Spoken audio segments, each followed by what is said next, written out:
It is CNH Financial Services. My guest is Brian Czarnik. He is a zookeeper. In this world where everyone on planet Earth has been watching Tiger King, I thought Brian would be a perfect person to bring on the podcast. Brian, for 8 years, worked for Big Cat Rescue. He worked with Carole Baskin, who is one of the big players in Tiger King, which we watched all 7 episodes of over the weekend. Brian, welcome to Quarantine Con Carne. Yes. Hi, how are you? Before we talk about, I don't even know how we're gonna get into this, but let's start with your impressions of Tiger King. You were in that world. You worked for Big Cat Rescue. You worked for Carole Baskin. What were your impressions of that basically 7 hours of programming on Netflix? Yeah, it was long, and I think I watched 3 hours, and then I took a break for a good hour, and then watched the other 4. I thought they had a chance to really do something great, and that's tell America the story of these cats who are used. If you're a cub, you can be played with. And then after the people who have these zoos and places that they kind of exploit these animals at, as soon as that animal is mature and older and you can't, what happens to them? And I was hopeful that they would go that route, but then the cast of characters were just too much. And they just went off on, Joe Exotic and all the people, which it's great to shine a spotlight on how crazy the animal field is in certain aspects. But so I like parts of it, and then the other parts I thought they kind of went for sensationalism kind of things and stuff like that. I get that, but with the characters involved, how can it come off as anything less than sensational? How do you dial that down? I mean, it seemed like lunacy. I mean, the first 2 episodes, we had the gay throuple wedding in Oklahoma. We had the polygamist. We had all these things, and then it got weird after all that. Yeah, and then it got weird. Yeah. It's a good thing. I think that Joe Exotic's ego, to have his own YouTube channel and his own TV show that he filmed so much, because it looked like certain things were filmed from this camera crew that came along, and then it seems like they grabbed a lot of footage from his own kind of thing, and that really showed the insanity when you see that girl who just had her arm torn off, and there he's filming it, and it's nuts. It's nuts. Maybe this was intentional. I don't remember in that first episode, the woman who lost her arm and the guy who lost his legs. I wasn't aware that they were limbless in the first episode. Then in the second episode, you understand how they are limbless and they lost their limbs. I'm like, holy shit. Yeah, it's terrible. Nuts. It's terrible. You'd like to think that the people that have all these animals are kind of experts, kind of like even though I wasn't a huge fan of like Steve Irwin, but like a Jack Hanna, Steve Irwin, people that, they know how to handle these animals and what's happening. No, it's just a bunch of lunatics sometimes have these animals, and people can see firsthand they're just crazy. There's so many different directions to go when talking about Tiger King. One that just raised its hand and made itself clear is the sexual undercurrent of these people. Yeah. What is it? What is the aphrodisiac nature of working with tigers? That it's weird, because when you're in a band, you kind of use that, hey, I'm in a band, and then, but I guess it's that same kind of thing of, hey, I own a tiger, or do you want to see a lion cub? But yeah, you're actually absolutely correct that these people that own these crazy little zoos would use these cats to kind of lure in people. And then they weren't happy with one relationship. They needed 2 or 3 or like harems of people. People are nuts. It goes without saying, as we're talking about Tiger King, there may be spoilers in this conversation. Although I think since no one had anywhere to go over the past weekend, everyone's pretty much caught up on all 7 episodes. Yeah. The bottom line is Joe is doing time. He's doing 22 years. And it seems like he's on a scorched earth trail. Like he's trying to take down everyone else right now. It's like this revenge thing. And that includes people like, well, he's been after Carole from the get-go. What's your perception of all that? How do you respond when you see? To me, that very last episode and it's hard to tell when things are filmed of what actually happened in occurrence, but if he truly moved a locker's worth of paperwork and all and the receipts of who he sold these cats to, if he truly has that in some storage locker, and he could kind of expose that whole world, because I've seen it happen where these people will kind of turn on themselves. So if he can do that, then it's all kind of worth it. I mean, he he would trade cats and sell cats and breed and kind of, I'm sure it was not all legal. I'm positive it was illegal, a Sure. lot of it. So if he was kind of stupid enough to keep paperwork of illegal activity, I hope he can turn it over to the correct people, and then those people can kind of sort through it all and expose this kind of crazy world out there of these people. And then the documentarian, the guy who's filming everything, there was the arson on site. And then what I've come to learn is after he moved back home, maybe it was to New York or something, his house burned down 6 months after that. Oh wow. Yeah. Yeah. Oh wow. Yeah, it's a shame that animals were killed in that little hut that they had Yeah. all the film and all that. But it's just, it's so crazy that if a person was to come up with a film, a movie about it, it wouldn't be as crazy because you would think, oh, we can't include all that because that's too much. But yet the truth, it's insane. So you worked at Big Cat Rescue from 2000 to 2008. Yep. And before that, you were on the punk rock scene in Chicago. Yeah. Exactly. Yeah, Oblivion was the group I was in, and we did about 12 years. We went from playing clubs to playing shows around the tri-state area to then a full-grown group on tour all the time. And then we hit the point where it seemed like we were going to return to kind of just playing weekend warrior type thing. And I thought, well, we achieved this, and then we're going to start to do this. So I thought it was a good time to just kind of pursue other activities. And my mom, oddly enough, who's like a snowbird, half time here and half Florida, she sent me an article from the Chicago Tribune, this place that had cats that you can kind of hang out with and all that.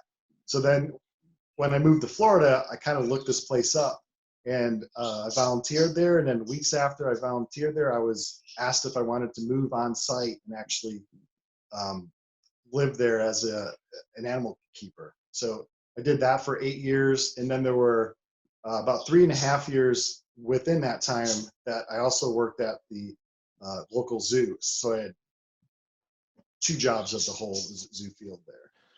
So seeing what happened at Joe Exotic's place, the way he paid his people, I think they were making like less than $200 a week. They were eating expired Walmart food to get by. Was it a similar situation at Big Cat Rescue? I'm sure you didn't get wealthy working there. No, my first year, I was there 2000. I was paid not very much, but I had a free place to live, which a lot of these places do. But unlike Joe's place and the other places, we used whatever income we received from tours and showing people around to take care of our animals. So our animals received a good, high quality food.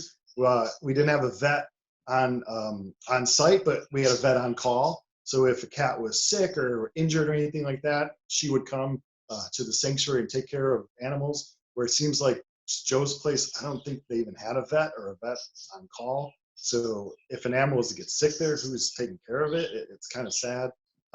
But yeah, the first few years when we weren't really popular, it was hard, and you weren't. The animal field as a whole really isn't a field that you want to join in if you're looking to ever own like a big house or anything like that. The field across. We are kind of spoiled here in Chicago with zoos because they are union, so you can earn 2 to 3 times more as a zookeeper. You would like at a small place in Florida or something like that. But yeah, it certainly isn't a field that you enter for a check. It's extremely low paying. When you were at Big Cat Rescue, I'm trying to get the timelines together in my head. Was that concurrent with when Joe started his camp, or the campaigns were going back and forth? Carole was trying to shut Joe down. Joe was trying to just scorched earth everything Carole was doing, or was that before? I started there in 2000, and we were kind of concerned about cleaning up our own place, so we didn't really have any campaigns to kind of we would tell people like you shouldn't support people who breed a cub just to be placed on your lap and then you take pictures for a fee and all that stuff. We didn't really start campaigns like that, I want to say, to like 2003 or 4. And then Joe's name came up. I never knew him as Joe Exotic. I knew his Joe Tribal or something like that. I knew him of that because he actually used to supply cubs for a place up in Wisconsin. So I always heard about him. But the whole war between him and Carole, it didn't really blow up until I'd say like 2010, 11. So I left there at 2008. So I really wasn't hearing about him so much. And then after I moved up to Chicago, he emailed my YouTube twice asking if I had anything on Carole and the whole sanctuary and all that. Wow. It's interesting watching the series on Netflix. For the first 2 episodes, Carole comes across as the voice of reason, even though she dresses like a cat when she addresses Congress. And then everything falls off a cliff, and you're led to question everything. The question I'm sure you've been asked a cajillion times. I have to ask because my journalistic instinct: did she kill her husband? Yeah, I was there in 2000. I think he went away 2 or 3 years before that. And when I moved to Tampa, the first job I got there was kind of a chauffeur for an old person's home. And I recall some guy who was like a chauffeur for another agency, he was asking me like, where do you hang out? And I told him this place on Easy Street, the cat sanctuary. And he immediately like, oh yeah, that's the place that, Carole probably killed her husband. And then he laughed and then he kind of told me what he thought. He goes, her husband towards the end was kind of hanging out and owed some things to people that weren't so great. So his opinion was that he probably hung out with the wrong crowd towards the end, and either these people had something or he just knew these people weren't so great, and then he just left. And I've also heard that he owned a lot of crappy small planes, and who knows if he tried to fly the plane too far. To be totally honest, I never really concerned myself. I knew like Carole didn't kill this guy, but I didn't try to figure out like what really happened. And we had so much work to clean the place up because he would collect machinery and just junk like lawn chairs. Like he would just have, he left that lot that the cat sanctuary is on with so much junk on it. For my first few years, we were just hauling out junk and trying to clean up the actual place for the animals that we didn't really concern ourselves with what honestly happened to them or anything like that. And that leads me to the question, especially in that last episode, it's really laid bare how brutal some of these animals, or how brutally some of these animals were treated. You're told that Doc Antle had gas chambers, and you see the stuff or hear the stuff that Joe allegedly did. I've got to think, I know there were people who were just looking to have a shelter for themselves and have food, and were just doing it to collect a paycheck. But I've got to think there was a balance of guys like you to counterbalance the people who are just there to make a buck and didn't care about the animals. Yeah. And I would think even at Joe Exotic's place, that lead keeper person, I forget his name, he had longer hair. It seemed like he actually cared. And yeah, a lot of these people care, and they just don't know, they aren't educated to see like the big picture, that they're like, okay, I own a cat and it bred and has little ones. So what's the harm if I just charge people a little fee to hold the cub, and then in a year I'll have to breed it again and have more cubs and more cubs. They don't step away from that and look at the big picture, that you are flooding the world with cats that we really don't need. We need to protect the ones out there in the wild. And then the AZA, which is a people who like oversee the zoo system, have a SSP program, which is a species survival program.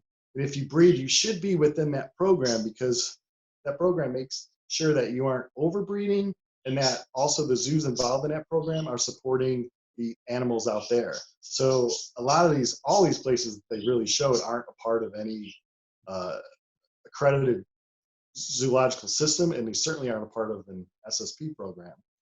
So it's hard to explain people how that all works and everything. But yeah, you'd like to think there were good people at even these horrible places, but because they're owned from people like Joe Exotic and Antle, they're just overruled on how the place should operate and all that. Do you think at some point Jeff Lowe will be taken down? I think so. His place is open. He touts that they're accredited by the U.S. Zoological, and that's confusing. You have the AZA, which is what large zoos are overseen by. It's like the Bronx Zoo, Lincoln Park Zoo. They're all part of the AZA. And there's an organization out there called the ZAA, which is the Zoological Association of America or something like that.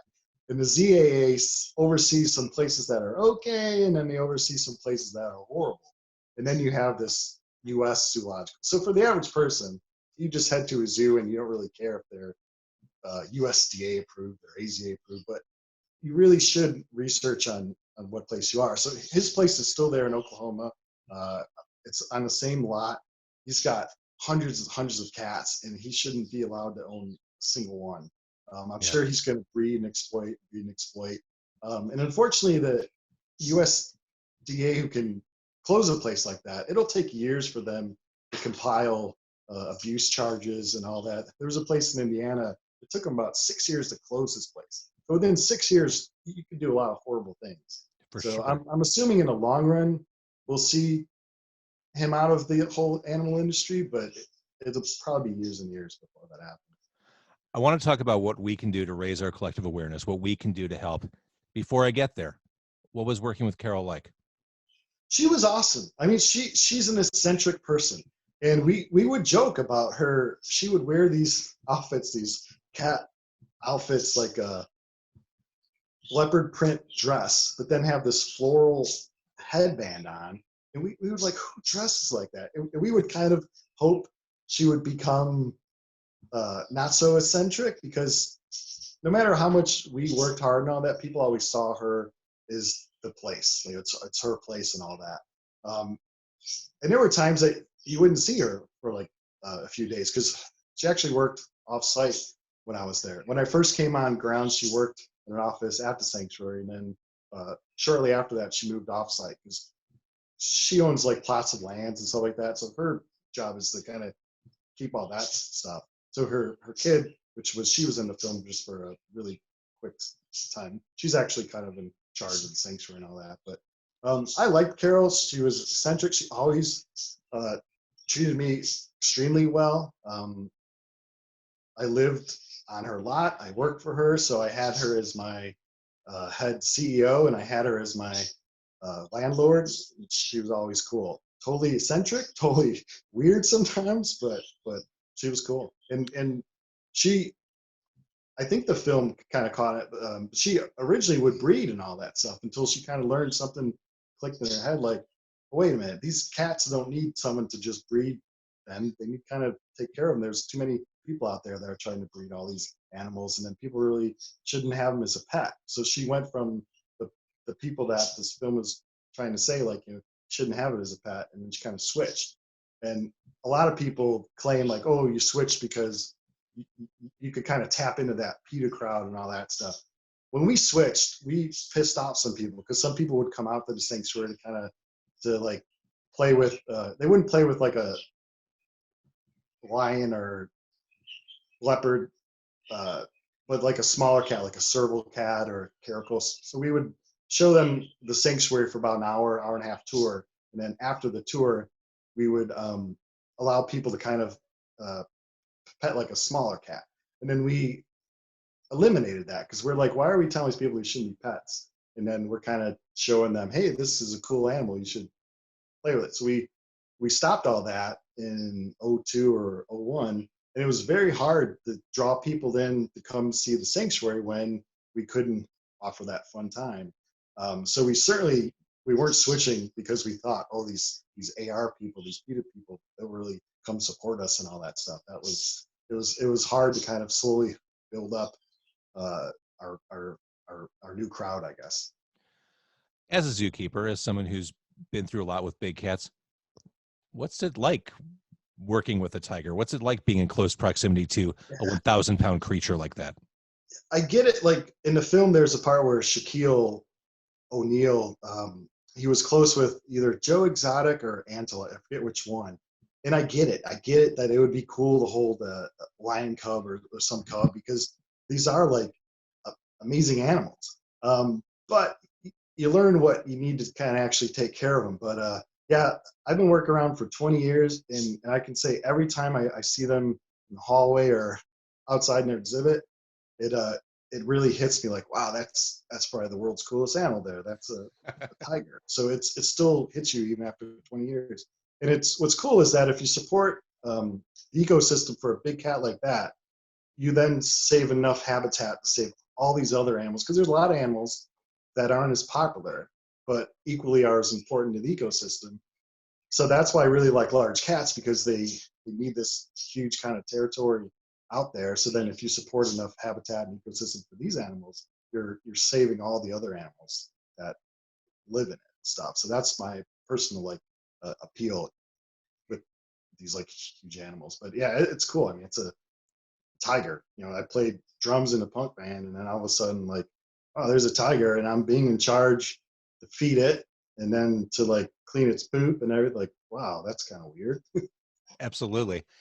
So we've all sat through all 7 episodes. We've all finished the series on Netflix and said, fuck, that was weird. Yeah. But clearly there are some bad people doing bad things with animals. What can we, as responsible, wanting to do the right thing people do? What organizations can we look to? How can we help the species that you saw the numbers at the end of the last episode? Yeah. There is such a disproportionate amount of tigers in the wild as there are to tigers at places like Joe Exotics. What can we do to help? What you want to do, because there's a lot of places out there that exhibit animals. So it's so easy. Just hop on the internet and just look into what kind of zoo or animal park you will support. And you want to research it. And I always tell people, if it seems too good to be true, it is. So if it's a park that's going to let you play with a cub or a little chimpanzee or something like that, then it's not a great place. You have to realize that these places are out there, and they're just not a great place. I don't know if I lost you or not. Let me try to. Well, I think the video is frozen up. There you are. Oh, there we go. Hopefully. I still heard you. Hopefully the people on Facebook still heard you, but your voice is coming in loud and clear. Yeah, you want to research the sort of place that's out there. And if it's a zoo, if it's an AZA zoo, that means what you pay to see the animals on exhibit. A chunk of that is also helping restore and protect the animals that are out there. Because I always tell people in chats and all that these untouched areas that you see this line, or it's long gone. We've humans are everywhere around the world, so we've squeezed these animals into like certain small areas. So you want to protect the few habitats that we have for these large animals. So you want to support places that in turn are helping those habitats. So places like Joe Exotics, you're supporting him just as his habit to get more animals, and you aren't helping, the big picture of things, I guess. As a zookeeper, just to kind of wrap up here, we're living in this time of COVID-19. We're sheltering at home. Animals still need to be taken care of at the zoos. Are our animal buddies doing okay at the zoo? Yeah. There really hasn't been anything that shows that this can transfer like to the animals from person to animal. So everything's 100% safe, and we're all wearing PPE protection. We're all trying to wash our hands as much as we can, because sometimes you're in a room with 4 or 5 other humans, so you're trying to make that impact as small as possible. But we're trying to wash our hands a lot. We're trying to stay at least 6 feet away from each other. Zoos obviously rely on people coming through that front door, so to be closed for sure all of April, and who knows how long in May, it's really going to hurt your average zoo. So hopefully when they open, if it's a good zoo, please support them. But it's for me personally, I kind of like having a job that I can still show up to, so I'm not just sitting at home eating. Yeah, so you have a routine. I think no matter if you have a job like yours where you have to leave the house, or if you're at home, finding a routine right now is so important. Yeah, exactly. Just locking yourself into some kind of groove as we're all sheltering. Brian, your perspectives, the timeliness of your perspectives, man, you've seen and done a lot. I love the fact that you still work with animals in the most positive way. Thank you for doing this with me. Oh, sure. No problem.